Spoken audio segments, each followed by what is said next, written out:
Hello, welcome to Board Deck and Dice. Today we'll be looking at Barker's Row from Overworld Games, which is a kind of joint set collection game. Let's go take a look. To win the game, you will use the numerical power and type of your Barkers to attract rubes to your stadium. The Barkers all have a type and a number, and when you add those numbers you have to equal your current level on the strongman's tower.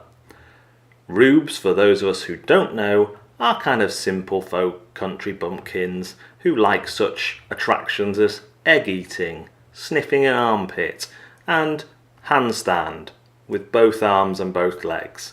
Here I am pointing at a few of the humorous examples on display. The attractions give you various powers, and also when you manage to get one you get a couple of rubes. Here is a finger. Many examples of a finger. Fingers are good for pointing and picking of noses.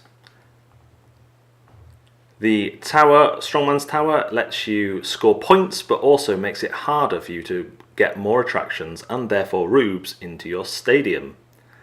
Or your seats. I don't know. What are they? Rubes. Those are rubes, fool. When they come into your stadium you can take them a normal boring route, or you can add a bit of pizzazz and do a double somersault, like this cheeky fella here. As well as gaining you rubes, attractions also give you generally one-shot powers that let you take more rubes, mess someone else up, or add more numerical power to your Barker's numerical power. A used attraction is placed behind your seats.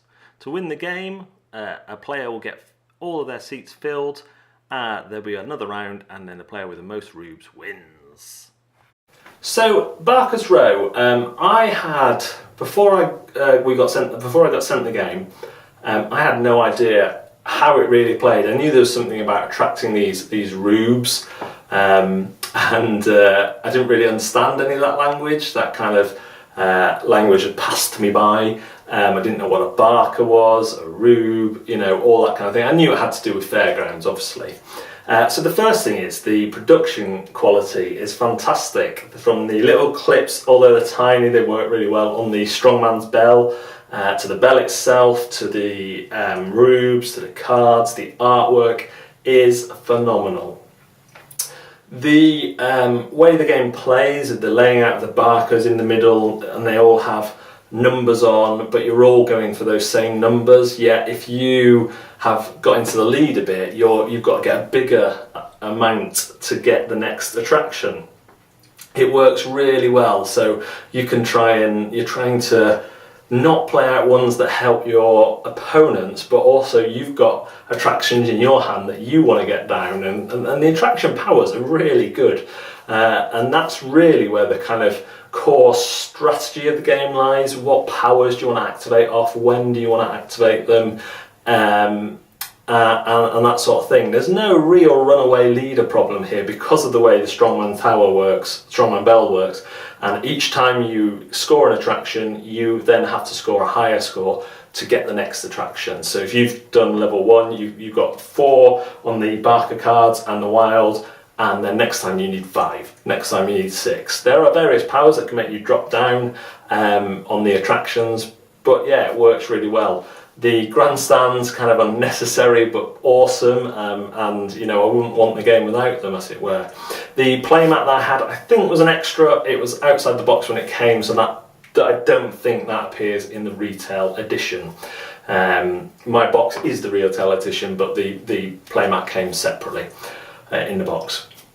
So yeah, in some ways there's not a lot to the gameplay, but once you start triggering the combos on those powers, you can score as many attractions as you want on your go, as long as you've got the numbers, if someone's been foolish enough to stack them up, or you've got powers that riff off each other and you activate that and it makes it cheaper, so you take another one, you've suddenly got 4 rubes on your grandstand. Yeah, it's a great little filler game.